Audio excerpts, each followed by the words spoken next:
Rika ele murena, kawena rika ema ratwarana.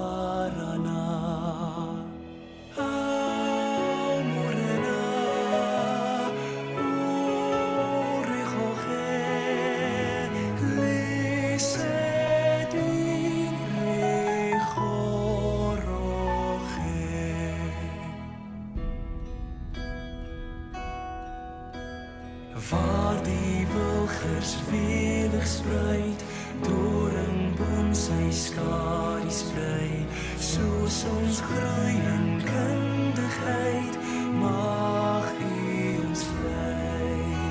Sien ons hoe hier lei met die hand, laat U sien rus oor ons land.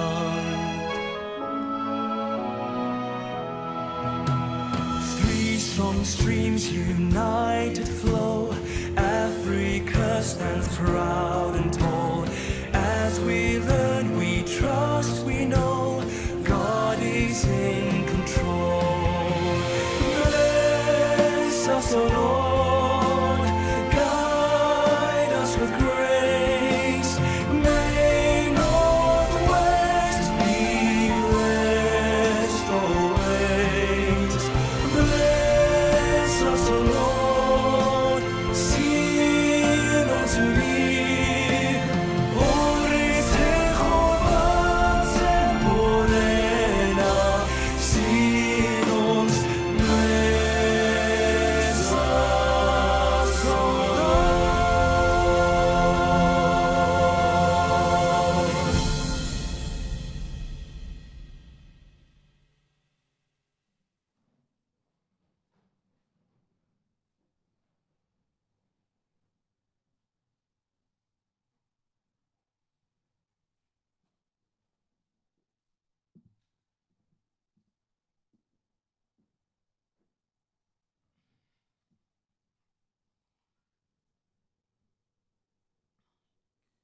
I can see all of you waiting in anticipation. I'm not going to start a dance now. We'll do that later. All right, dear ladies and gentlemen, good evening. Goeienaand.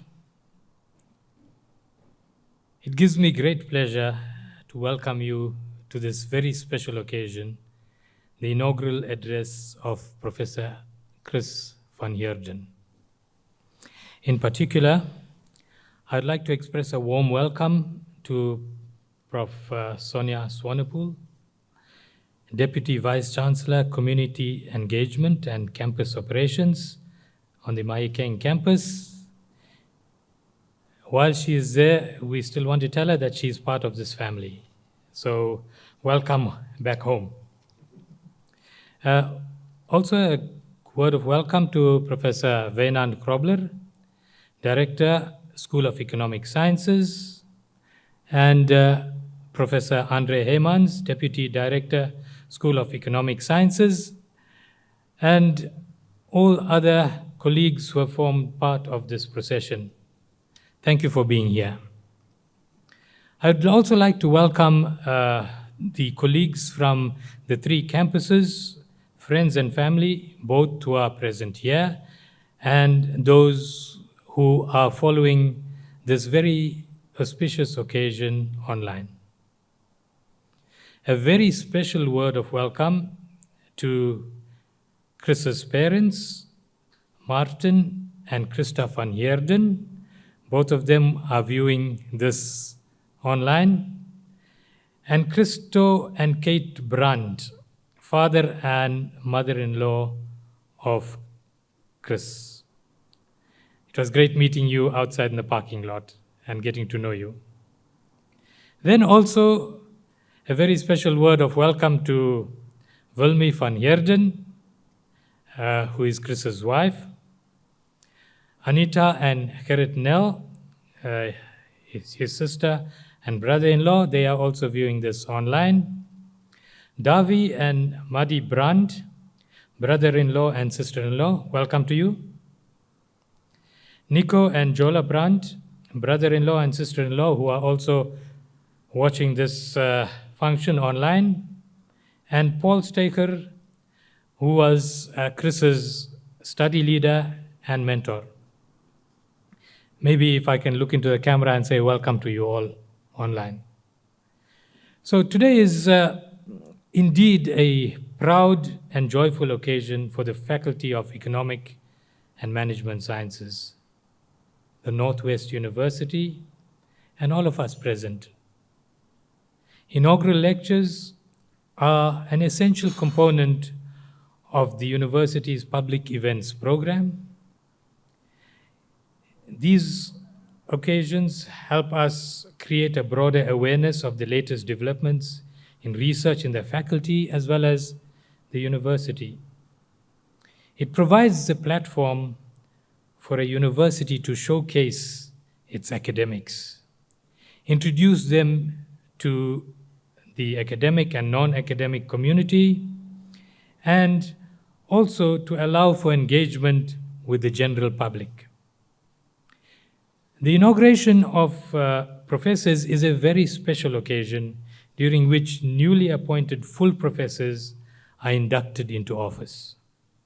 It is a significant milestone in any academic's career, and it provides them the opportunity to inform colleagues in the university and the general public about their research journey, as well as update colleagues on their current and future research directions.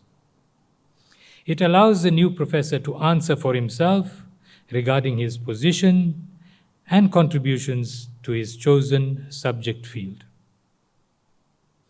The Faculty of Economic and Management Sciences is privileged to have many staff members presenting at inaugural addresses this year in various disciplines.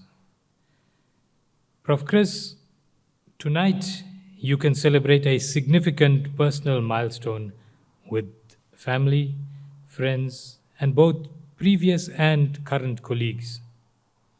This inaugural address is an opportunity for the university to recognize and showcase your academic achievements. Tonight, you will share your research interests with your colleagues, both within the faculty and more broadly. Ladies and gentlemen, we often hear the proverb, "Still waters run deep." And I think this proverb describes Prof. Chris aptly as a quiet and unassuming individual, but with a deep character and a committed and hardworking disposition. Chris, we are very proud of you today.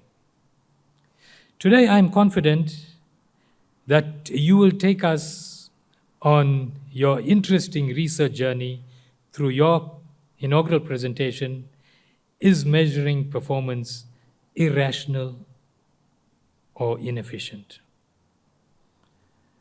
Whilst we talk about performance, I think as managers, we look at performance far differently from what I can expect in your lecture today. So I'm looking forward to that. And at this point, I would like to request Prof. Andre Heemans, the Deputy Director, School of Economic Sciences, to introduce Prof. Chris van Heerden. And while he is contemplating coming up, Chris, I want to assure you that when you stand here, you're going to be feeling very good and comfortable, and you will really have the thrill of taking us through your journey.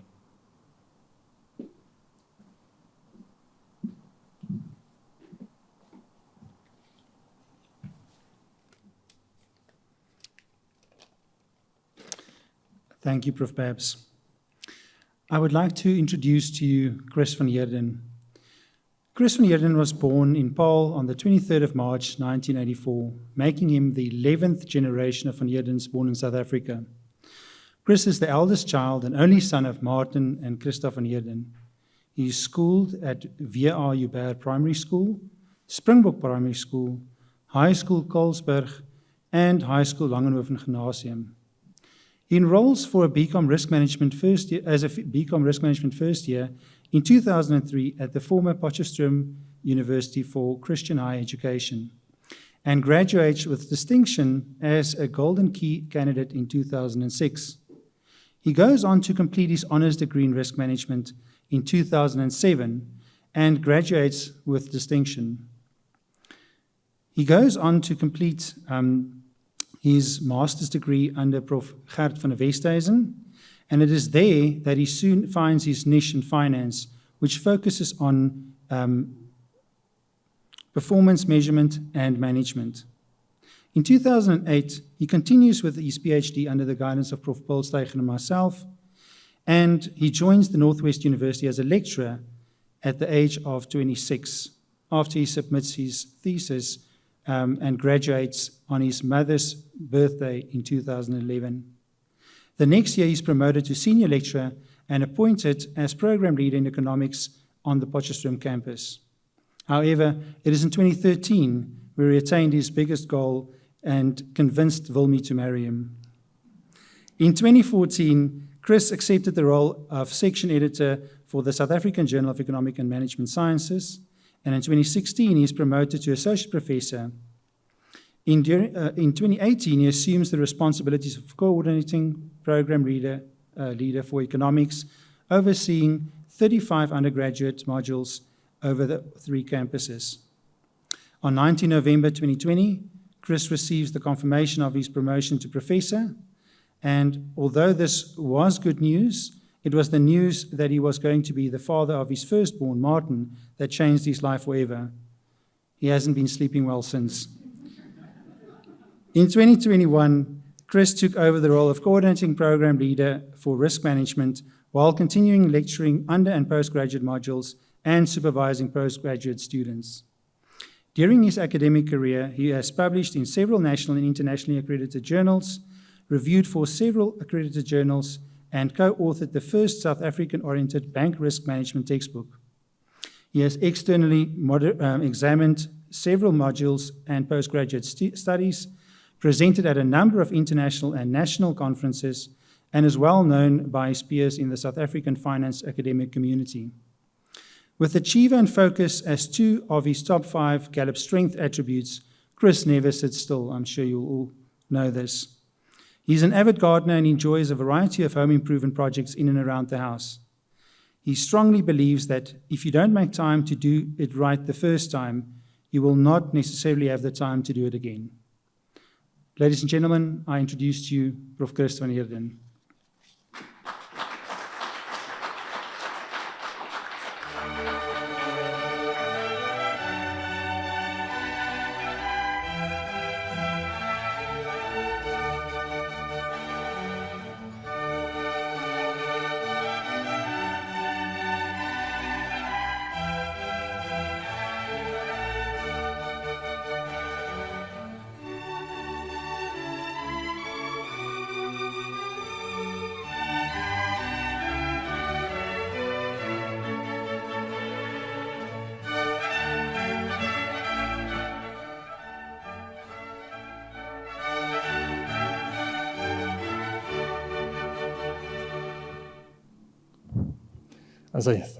Thank you everyone for joining.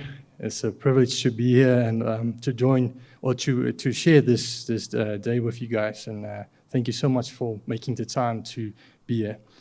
Okay.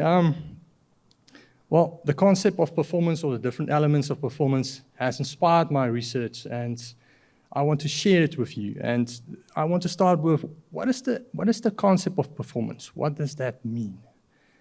And if you were to Google it, and it will provide several definitions and phrases that I want to share with you. For example, the execution of an action, the way in which someone or something functions, something accomplished like a deed or a feat, the fulfillment of a claim, promise, or request.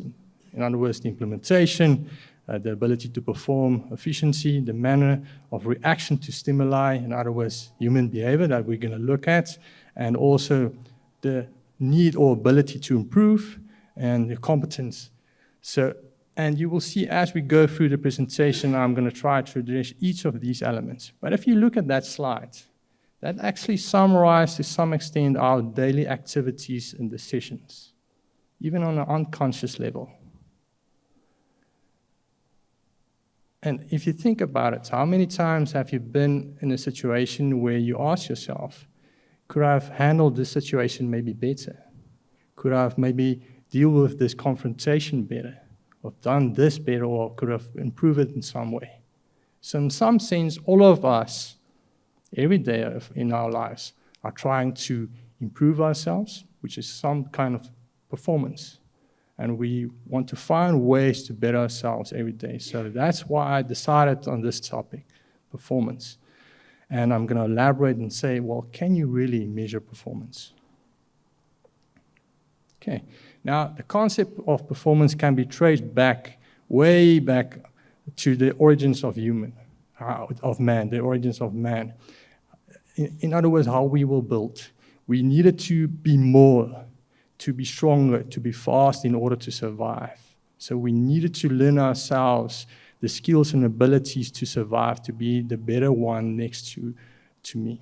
And over time, luckily, we also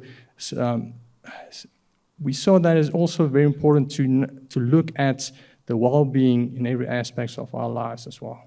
Luckily, evolution helped our brain to evolve and to turn our brain into a symbol processor, enable us to interact with our environment, learning from positive and negative emotions, and from learning that creates knowledge, and the practical application of knowledge then leads to experience, and of course, experience over time helps us to refine our knowledge. So if you think about it, experience is actually the building block, the pillar of all our decisions. Because if we make a decision based on our experience, all of us have some sort of threshold or minimum expectation from our decision. Okay. And also experience in that sense drives our future human behavior. As we evolve and obtain more information, in other words, more experience, so will our decisions also evolve, and that will lead to different behavior in the future. So the question is, so in that sense, we all measure performance. We all do it. So performance is very important for all of us. But for me, in that sense, I used to think that's due to my personality, that maybe this instinct or this need to measure performance is due to my personality. But luckily, Prof. Heerden helped me to better understand myself. And for those of you who is not familiar with the Gallup Strength test, you answer a few questions, and from your answer, they derive a conclusion, and they can categorize you in terms of 4 different categories. So executing, influencing, relationship building, and strategic thinking. Now, in terms of top 10, this is me. So you can see that my dominant category is executing. So that's, to some extent, explains a bit. So what does executing imply? What does that mean? So it means I'm a doer. I'm not a talker. I'll do things. I decide, I make my decision, I plan and do it. I want to make things happen. I feel that I need to be able to show something after I did it and show something for my time. So, of course, my personality will imply that I always try to measure my progress, to assess or to examine why was I caught off guard. What is the reason for missing this goal or objective? So I'm always trying to improve myself in that sense. That means that persons like me has the need to gain perspective in terms of the impact of our practices and also the changing environment and how that influence overall performance. So of course, the life course pattern of individuals will be altered by social and environmental structures and changes which will produce new social structures, meaning that the outcome of your decisions will change constantly. That means that you need to be able to anticipate how people will react to your decisions, and will you reach your goal with the specific decision that you made. The problem lies when measuring or trying to improve yourself and making the right decision. The problem lies, or the biggest problem, is in terms of that social structure element, meaning the humans, more specifically their behavior. Why? Because the theory or the literature states that we as humans are irrational, unpredictable. As we gain more knowledge, so as we evolve, and meaning that over time we will make different decisions based on experience, because like I said, experience is the building block of future human behavior.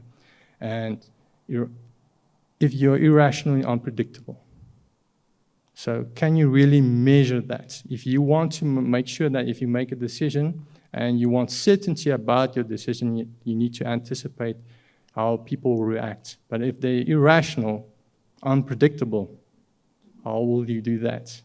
Because why is it important to be able to anticipate people, to be able to capture this irrational behavior? Because the successful design and implementation of performance measures or measurements and control systems depends on the understanding and the incorporation of human behavior. If you cannot anticipate how people will react or how things will change in the future, how can you then change your decisions and to ensure that the success of your company? Okay, so in that sense, that makes it, like Lord Kelvin said, you must be able to express it in numbers. If you cannot express it in numbers, you cannot measure it, and you cannot improve yourself. So you need to find a way to be able to measure performance that helps you to capture this irrational behavior to some extent, to help you be more successful when making this decision or when implementing a specific process or plan. Now, this leads to my main goal or my main questions for this presentation. Is it possible to truly measure performance with the presence of irrational behavior? And to what extent are existing methodologies or performance measurement tools limited due to this human behavior or irrational behavior? Now, I want to start with focusing on the field of finance. Although the concept of performance measurement originated from the field of operational research, I want to start with finance for two reasons. One, well, to some extent from experience, we are able to capture this irrational behavior through share prices. So we have data to use it. And I think the field of finance is maybe one of the few, if not the only, field that's able to capture this in some form of data points. Then for the second reason, like I stated in the beginning, performance entails our daily activities, our daily actions. One of those are financial obligations. Sometimes there doesn't go a day by that you don't think about money. And like Prof Paul always said, when Andre and I we had meetings with Prof Paul, he always states that cash is king. It's very important. So that's why I want to start with the field of finance, because I think also to some extent is the easiest field where you can measure performance. Now, when we think about performance from a financial perspective, we think about our decisions in terms of money, our portfolio specific. So how do we make those decisions? Based on what? Now, luckily, Markovich, from his PhD, he was able to set the scene and to help us. And he said, when building a portfolio, remember one thing, you must diversify your portfolio. And in doing so, he said, this whole modern portfolio theory, which Markovich developed, rests on two main assumptions. The one is financial markets are efficient, and the other one is here, investors like you and me, we are risk averse and rational. Okay.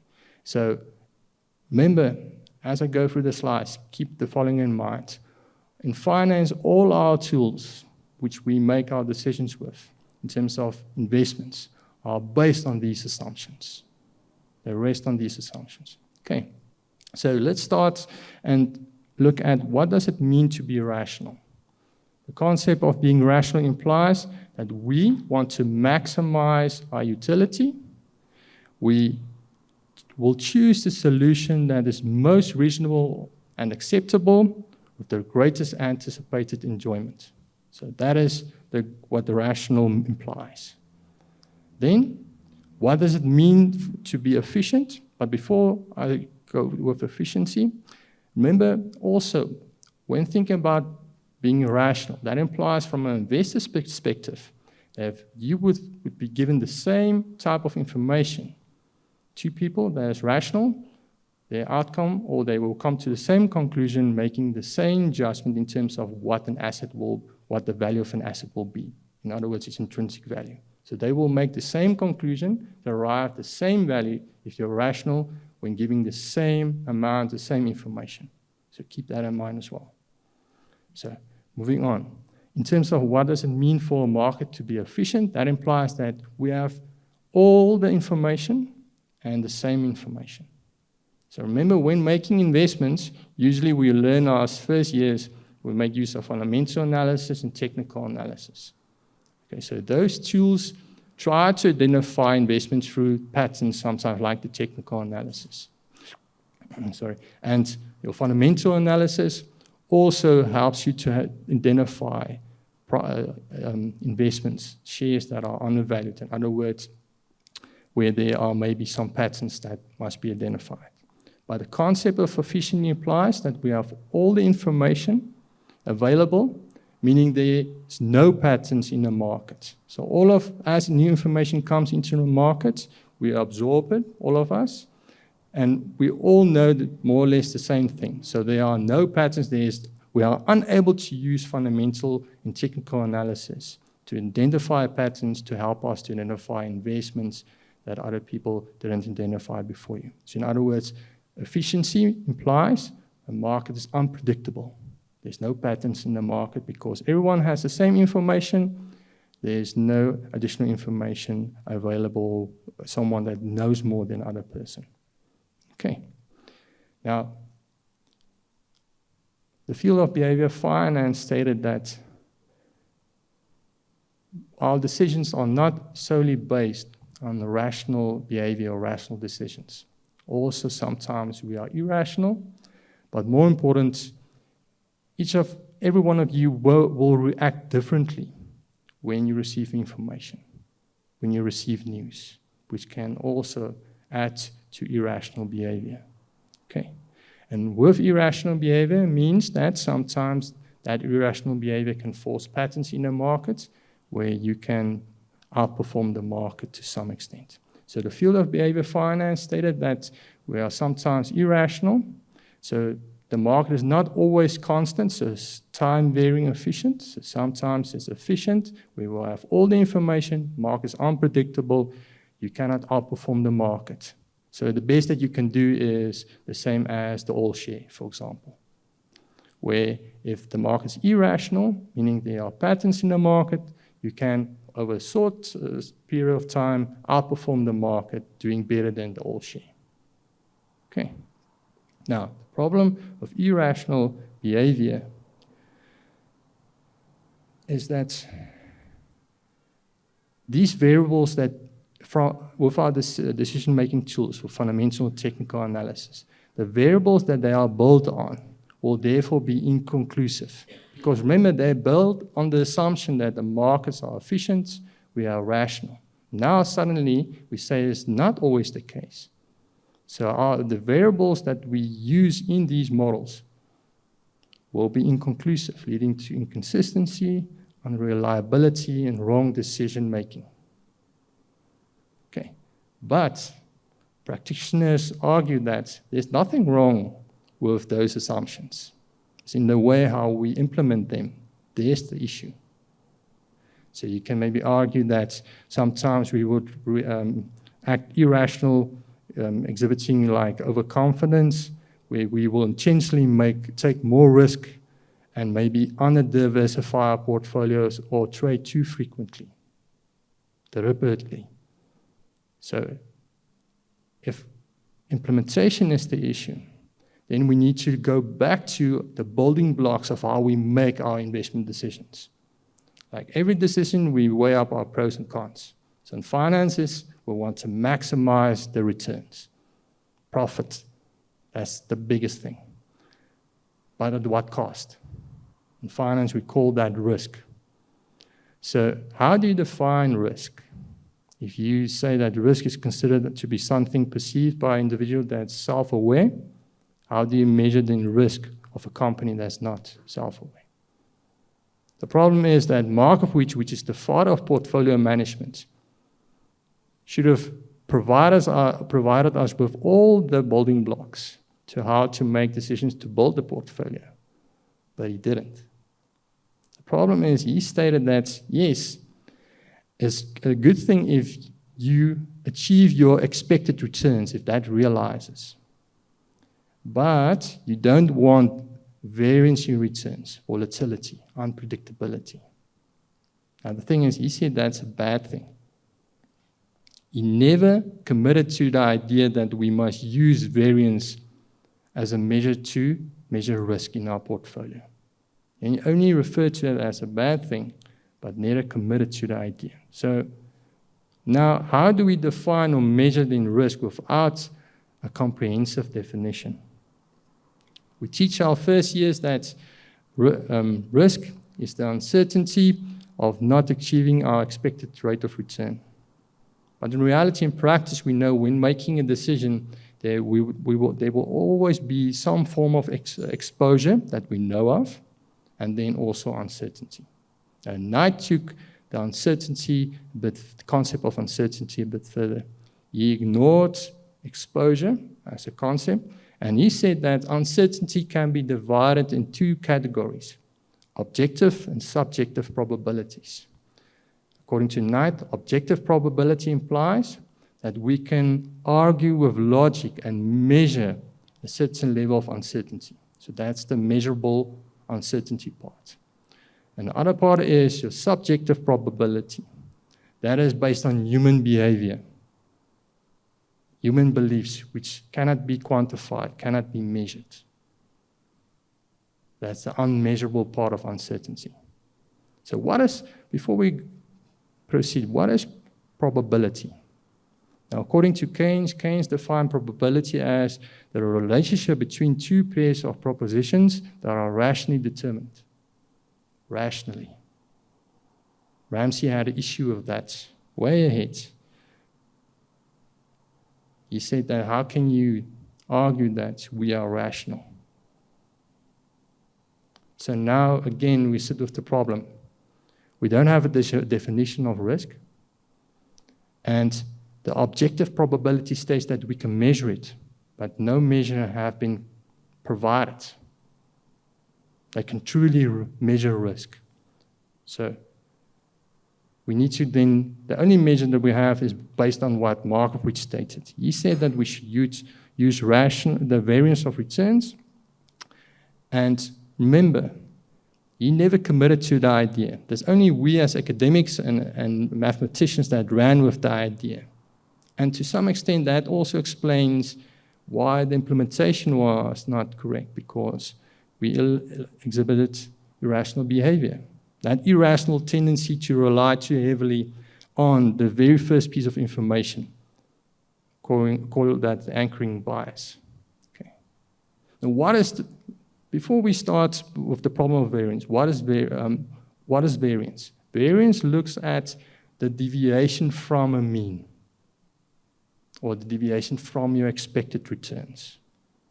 Now, Roy argued and said, well, why is it so important to look at the entire spread of variance? As long as you're making profit, why are you so afraid of the volatility in your daily prices? As long as the trend is upwards, you're making profit. You're supposed to be worried with the volatility of your losses, the variance of your losses. And that led to a completely different field where people start to look at what type of measures can we apply to the loss side? For example, maximum drawdown, what is the maximum lost event and so forth. But I'm not going to look into that. We call it lower partial moments. So in a sense, Roy argued and said that maybe Markovich was also wrong by stating that we are not risk adverse. We are maybe loss adverse.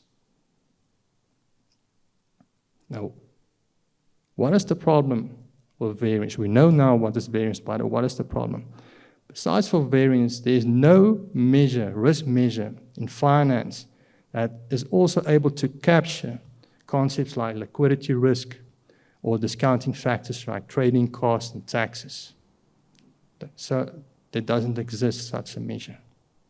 But more importantly, the problem lies with another assumption that was made by the portfolio theory or modern portfolio theory by Markovich, where they assumed that data is normally distributed, so there are no outliers, and the parameters can be estimated correctly. The problem is, by assuming data is normally distributed, that implies that your variance will penalize positive and negative deviations from the mean in a similar manner, causing a smoothing effect. So what does that mean? This is the only equation I'm going to use, the only maths, so don't worry. So with that equation, so that's your standard deviation, so this is actually the square root of your variance. So what does variance tells us? On the top of the equation is the sum of every data point in your series, so the closing price. That's the x, minus then your mean or your variance, your mean or your average, which you then square to make it positive, and then divided by the total number of your observations that you evaluate. Okay, the problem lies with the mean, the average. Why? If you were to imagine an entire series of daily closing prices, and you estimate the returns from that, and from that series, you take random 2 points. Let's say those two. So you start with a -2, so you're making a loss. And then the very next day, you move to a positive 5%. So now you're making a profit again. The problem is when you take the whole series into account, that average will cause the positive value to become smaller, absorbing the negative value. That's the average. It smooths the data out. So your negative, the big negative especially, becomes smaller, where the positive observations will absorb that. So in reality, in an entire series, that 5% can maybe become a 3% when absorbing the -2. When you look at the entire series, where actually, when measuring volatility or risk, you should acknowledge the fact that there was a movement from -2 to 5. So there was actually a 7% movement in your returns. Variance doesn't capture that full extent of volatility, that entire 7%. Because using a mean, it only measures volatility from the mean perspective. So it loses the full extent of volatility. So if you were to take this, just to show you, so in other words, each of those blue points there is returns derived from a share price or a few share prices, and the red line represents your mean. So the variance measures as a sum the movement from a blue point to the red line, and not the full extent from one price or return to the following one, which can be big, especially when making a one-time loss, like, for example, in the financial crisis, one-time loss. So that's what I meant with a smoothing effect. So all the different risk measures that uses some form of a variance will have the problem of a smoothing effect. Now, if you were to maybe, for example, plot those prices or returns into a distribution graph, where it tells you how often each value or return will occur. The problem is with the left-hand side, so your negative side of your distribution. So remember, the variance or the standard deviation tells us it penalizes both positive and negative in a similar manner, but causing a smoothing effect. So your positive will become smaller. The thing is, if you assume the data are normally distributed, most of your data will lie in the middle of your distribution, meaning there's more constant volatility, if you want to call that. The thing is, if data becomes non-normally distributed, suddenly you will have these huge events, these outliers, randomly. So the problem is, especially when those random events lead to huge losses, you will see big spikes on the left-hand side, which we call tail risk. You see that especially with your hedge funds. The problem is that because of the smoothing effect, we will not see that there's maybe, for example, increase in tail risk by using only variance or standard deviation. So you will underestimate true risk using variance or standard deviation. You will not capture the full perspective of your exposure at that time.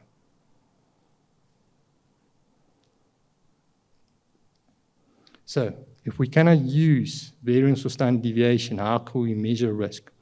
Well, one option is maybe to say, well, if you build a portfolio and your portfolio is more aggressive compared to the market, then by default it should be more volatile than the market. Luckily, there's a measure that already available to measure this called your beta. The problem is beta is originally developed based on another assumption, where market which assumed that correlation is constant over time and can be estimated correctly. And also that there's a linear relationship between returns. In practice, there is not a linear relationship. And also the stability of correlation is linked to market sentiment, meaning linked to human behavior, which is irrational. And irrational behavior can lead to noise trading, in other words, leading to a lot of volatility, which will influence correlation over time. So now the problem is, can we use beta? Before we do that, let's look at a few other disadvantages. The problem is, using beta, we compare with the market. If you have a multi-asset portfolio, so you have shares, you have bonds, you have money market instruments in your portfolio, to which market index will you compare that? The problem is you cannot compare it with, like, for example, the JSE All Share or the Top 40, because that's pure equities, pure shares. There doesn't exist an index that comprehends all the different markets out there, the whole universe of investment. There's no such index. You have to build your own. So there's no market proxy that you can actually use to estimate beta if you have a multi-asset portfolio. Also, the problem is beta only focuses on market risk. It ignores the risk that companies can bring into your portfolio, like we call it company risk or unsystematic risk. The reason is, why would we ignore company-specific risk? So we assume that our portfolios are by default already diversified. Why will we make such an assumption? The thing is, in the beginning, the people will make the assumption that diversification implies that we have insurance or protection against loss. So they assume we will not make any loss, where merely diversification is an attempt to moderate bad returns or to moderate losses. So you're not guaranteed not making a loss. So you cannot make the assumption that your portfolio is diversified. The company-specific risk will have an issue. So what I want to say at the end of the day regarding the slide is, any type of measure in terms of how we value our assets, our securities, to determine if it's a buy or a sell. For example, asset valuation like CAPM uses beta. Other performance ratios like trainer and so forth uses beta. All those measures that will use beta will provide bias estimates for us, because correlation is not constant over time, it varies over time. So in other words, you will have to estimate beta on a rolling window over short periods of time to capture the evolving nature of the market, to get some better perspective in your decision making. Also, lastly, is beta is unable to explain share price behavior. So it cannot explain if there are anomalies due to irrational behavior. So the literature argues that maybe beta is a good starting point to use to explain different types of markets to help us make better decisions, but maybe we should add on to the beta. So that line of research led to people adding different financial ratios to try to simulate different market anomalies and capture that into our decision-making process. So what is ratios? And we refer to specifically your traditional financial ratios, which represents the firm's financial performance characteristics. The problem is with these ratios and with any type of ratio, it's static. You estimate it now. How is it going to be over a year from now? How is it going to evolve or change over a time period of maybe 6 months or a year? Also is output orientated. So it only looks at what was the outcome was. It doesn't look at inputs. The time that you spend, for example, as an investor to determine where is a good buy opportunity. So it doesn't capture our costs, our inputs, our time. It doesn't capture it.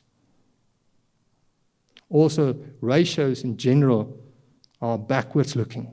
So they don't look at the present, the future. It doesn't provide any explanation of what's going to happen. Also doesn't explain the reason for maybe a company doing poorly. So it doesn't explain reasons for good or bad performance. Also, it doesn't really explain the relationship between different inputs and outputs of a company. It doesn't provide insight in terms of what is the interplay regarding your inputs and outputs. Also remember data that these ratios are derived from can be manipulated. So also the ratios. And traditional financial ratios doesn't really provide sometimes the risk, the cost involved in making this investment decision. But besides that, when measuring performance, how do you remember when making a decision, you sometimes, or not sometimes, all the time, will have some kind of reference point, some kind of threshold or benchmark. You want to at least get this from the investment. In finance, usually that is your risk-free rate. And we teach our students that usually a risk-free rate can be associated with some type of government bonds and so on, which means there is no default risk. But we know in practice, in reality, that is not the case. And these suggestions, these types of proxies, their returns shouldn't be volatile over time. There shouldn't be any movement. It should be flat, but it isn't. So in reality, there is no such thing as a risk-free rate as well. Also, when using ratios, especially with a relative valuation approach, we sometimes take a company's ratios, compare that with the industry of the company to determine if the company is outperforming or the best performing company in that industry. The problem is, how do you know that that proxy that you use to compare it with, that market or company, is not already overvalued? It's not already a bad investment proxy. So in reality, especially in finance, you cannot use benchmarking because how do you know that is a suitable benchmark to use? You don't.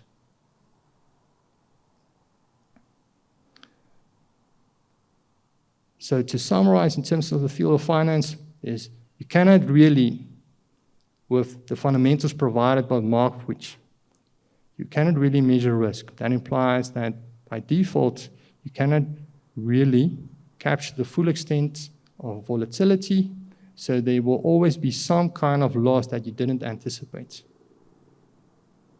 Okay. So maybe the fundamentals on which we make our decisions in finance should be amended. Also, in finance, the ratios look at which companies are suitable as investments. It doesn't look at individuals, doesn't look at the people working there, how they perform. So it ignores the time that we spend at our jobs, the efforts, sacrifices, it ignores that. So in reality, in finance, there's no methodology offered to measure performance for individuals. So we need to look at the field of operational research where the concept of measuring performance originated.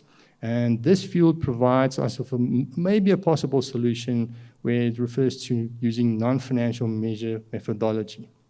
The literature argues that this type of methodology is more reliable, it's better in terms of long-term predictor or being a long-term predictors, and is less prone to manipulation. So let's have a look. So Farrell was the original guy that said that we can measure productivity, measure performance by looking at a fixed set of outputs and see to what extent were we able to use resources. But in terms of when it comes to productivity or performance, the least amount of resources, the least amount of inputs must be used to realize that fixed set of outputs. Now, the literature argues and say, well, the more dominant methodology used in this sense to measure performance was your DEA, your data and development analysis, and your stochastic frontier, which these two are considered as the two pioneering contributions in this field. Unfortunately, these models also have their shortcomings. But besides for their mathematical limitations that I'm not going to bore you with, the estimates that you derive from these models are dependent and limited to the selection of your inputs and outputs. Also, measures like the DEA, it uses benchmarking to derive an efficiency estimate to see to what extent should you improve. Now, if you measure individuals' productivity or efficiency with a DEA, which proxy will you use as a benchmark? How can you decide which person is the closest on the production frontier that will help you to improve your performance, which is the best proxy to use? Besides, if you have like a clone or a double running around, maybe that's a good proxy. But in reality and practice, there is not an individual with the same characteristics, the same problems that you have, same situations. So in reality, there is not really a benchmark to help you discover how to improve your performance.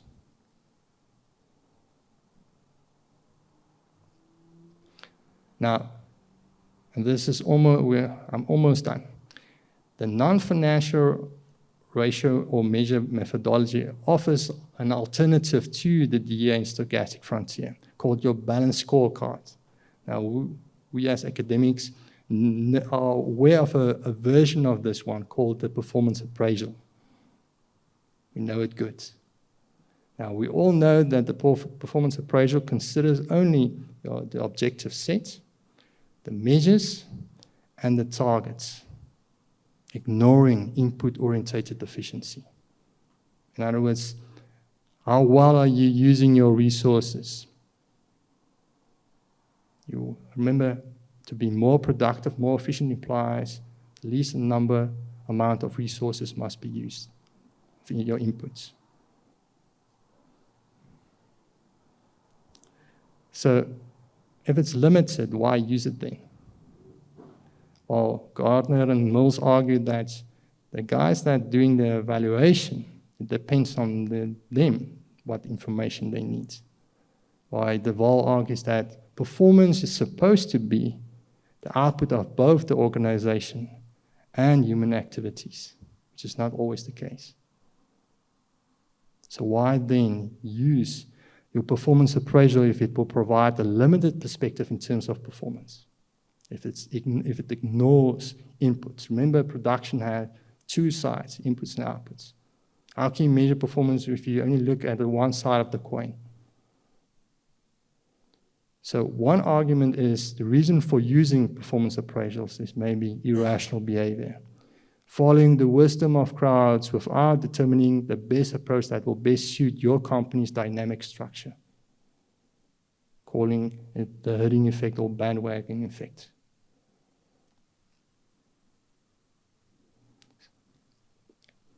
And it gets even worse. Literature has shown us that by adopting this irrational behavior, sometimes you will have luck, it's a fluke, uncanny success when using this or following this type of behavior that can, with luck, lead to success, but the flip side is it will motivate other irrational characteristics to surface. For example, cognitive biases. So in other words, you will continue making irrational assumptions about your company and its abilities because you didn't really evaluate it and came to know its structure to make the decision regarding what type of measure to use to measure performance. Also, irrational exuberance, getting carried away with your assets on hand. And maybe also a lack of control, consuming more than you need to. So why do we as employees don't stand up and say something, and why don't we appeal regarding that? The thing is, literature has shown us that the quality of appraisals can be limited by biases in reviews due to behavior or strategic reasons. For the reason is that our information, the employee's information, is imperfect. How can you quantify the time and efforts that you made? For example, with lockdown, we had to learn new skills, try to create an environment where we can teach. So more time, more effort was invested to get more or less the same results, the output. So there were more inputs, more efforts. How do you quantify your sacrifices that you made in the time that you invested in your modules, for example? So for that reason, we are imperfect, and there will be a tendency for performance evaluation to be biased at the company's advantage. So is it deliberate that some companies will use a performance appraisal with the knowledge that it will provide insufficient perspective of true performance? Or maybe it's due to the reason that the company or the CEO, they are chasing irrational or unrealistic goals and will do anything to achieve it. So in the act of desperation in order to achieve it, that quote can then maybe make more sense, where the needs of human reality impose cognitive limits on mankind that restricts inputs into the decision-making process, leading to seemingly irrational choices. Also, with that, unfortunately, sometimes top management links bonuses to desired outcomes that's linked to theirs, and which can sometimes, or most of the time, lead to immediate goals being overemphasized, meaning they ignore, again, your input side, what type of skills you obtained in the process, the outcome that can come from research and development, or from an academics perspective, the skills that our students acquire, or future outputs derived from building networks, we as academics, or the momentum of long-term research projects, the future outputs that we can derive from that, or long-term collaboration and synergy among colleagues and institutions. So to conclude, yes, unfortunately, irrational tendency of human behavior did lead to the misguided development of measures and practices and the wrongful implementation of existing tools and methodologies. The problem is performance will remain relative because we are irrational and unpredictable. And we cannot always quantify all the variables on the table to measure performance, truly to measure the true level of performance. Unfortunately, due to that loophole, in terms of no consensus regarding how to measure performance, you will see that there will be management that will try to capitalize on that loophole at the expense of the employees. So the question now is there not a better way to measure performance, to link bonuses with? And during the whole process where I was busy compiling this whole presentation, and I want to share this and leave this question with you. If we cannot really measure performance, should performance measurement not remain individuals or part of individuals' cognitive actions? In other words, his own ability to try and improve himself. Thank you.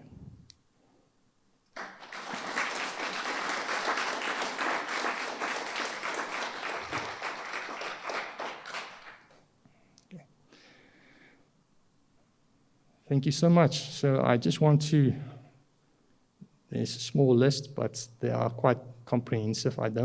There's a few people that I want to name by name, but I'm just going to start with my colleagues, which is my other family. Well, it feels to me like it. Thank you everyone for your support. And I think we're a unique group of people.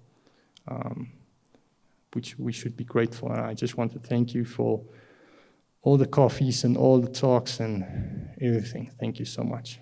And then to my family, also my parents at home, and my parents are sitting here. Thank you so much for your support and guidance over the years. I really appreciate that. Then also Prof. Polsteiger. I think, Andre, I speak for you as well. I just want to thank him for teaching us how to be or what it means to be lifelong learners. And also, Andre, to you, you're like the brother I never had. Thank you so much for your support over the years and encouragement. And yeah, you're more as a friend and a brother than my boss. So thank you for that. Also, I just want to thank Prof. Wilma. Over the years, he gave me the opportunity to become a lecturer, and also all the past current deans and school directors. Just want to name a few. Prof. Wynand, he encouraged me to, in the first place, to try to apply. I said that my stats is not good enough, and he said, no, go for it. And he also, over the years, helped me as a program leader, gave advice and support. Thank you for that. Also, Prof. Babs, he also helped me, gave me advice. Thank you so much, Prof. And for Sonia as well, especially with the promotion phase, advice, encouragement, tips with the presentation, with the short presentation. Thank you so much for that. And also, Waldo couldn't be here. He helped me from the beginning, way before he was a school director, also as a young lecturer, especially with microeconomics. He helped me a lot with that. Thank you so much. And I also want to thank Sabrina. She helped me with the language editing of this presentation, and also with my PhD. My PhD originally broke her laptop. Hopefully this didn't do so. So she helped me with the language editing. Thank you so much. Yeah, it was over the holiday in December. Yeah, my PhD just decided you're going to break. So sorry about that, Sabrina. Okay, and then just Esme, Chante, Jana, Ilza, and all the people from Crystal Garden, thank you so much. Everyone here with the sound, camera work, thank you everyone for making this possible. Then also Wilmy, my wife, dankie vir die ondersteuning en die liefde. Dankie dat jy so goeie mamma is vir Martin. Dankie dat jy altyd daar is vir ons. And also to our father, I need to thank him as well for all the many blessings, because without him, nothing will be possible. Thank you, everyone.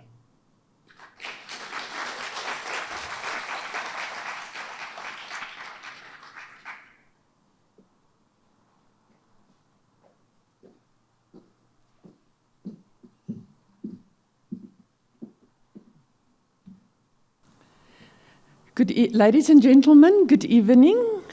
Goeienaand. Doe my lang. It is wonderful to be back at the family. Thank you for that heartening introduction and welcoming Prof. Babs.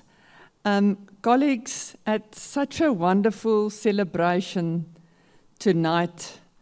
Prof. Chris, what a wonderful achievement. Well done for the tenacity. I think we don't always know the journey of becoming a professor. And I'm just going to tell you very quickly that there's quite a few hurdles. And you must jump over all of them. It starts by being nominated, and then the school must give their approval. Then it goes to the faculty promotions committee, which is very strict in applying the university criteria. And then for a full professor, you go through the Deputy Vice-Chancellor's interview, where you have a DVC who will then chair, where you must do the presentation that Prof. Chris refers to. And this year, I didn't do FEMS, I didn't chair theirs, because I think they thought being in the faculty previously, there will be a bit of bias. But I must say that it's a rigorous process. And thereafter, the final one is the Academic Promotion Committee. And here you have all the deans. Now you must think about 8 faculties, where in music, we had a presentation of specifically playing some instruments. And now you must evaluate that versus a communication professor in humanities, and then somebody who does economics, and so we can continue. So with 8 deans, different disciplines and sub-disciplines in faculties, we sit around that table, and Prof. Babs must present, each dean must present their candidates, and it feels like you're in court, because they will ask difficult questions, and you must be extremely prepared. But the easiest your candidates have performed, talking about performance, the easiest it will be for that committee to give that tick. But if there are marginal cases, it can be an intense debate. And next week, because if you're not happy with the outcome, we've got an appeal procedure.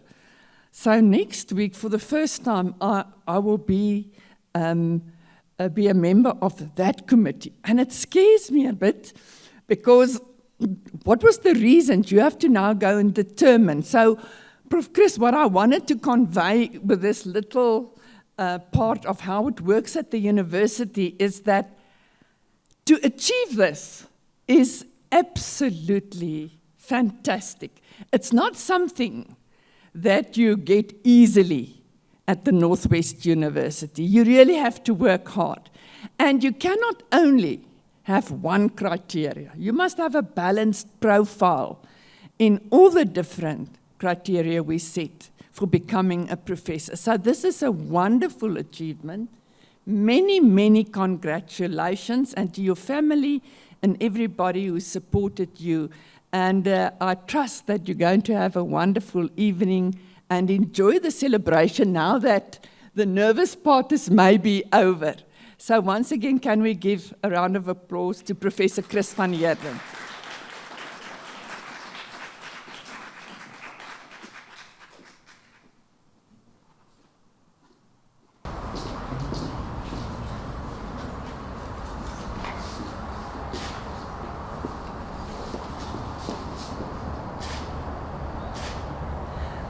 Let me just read to you, it is hereby confirmed that Petrus Martinus Stephanus van Heerden has been promoted from 1 January 2021 to professor in the School of Economic Sciences, Faculty of Economic and Management Sciences. Inaugural address is measuring performance irrational or inefficient. Prof. Chris, well done. I see with your full names that other students would have been at question 2, then you're still writing your names. And with this comes a very special gift. It's a handmade pen and pencil set, and it's to edit all those articles that you do for journals. But I also see a tendency where people now start writing again with a pen. And so we hope that you will treasure and it will always remind you of this wonderful occasion. Once again, congratulations.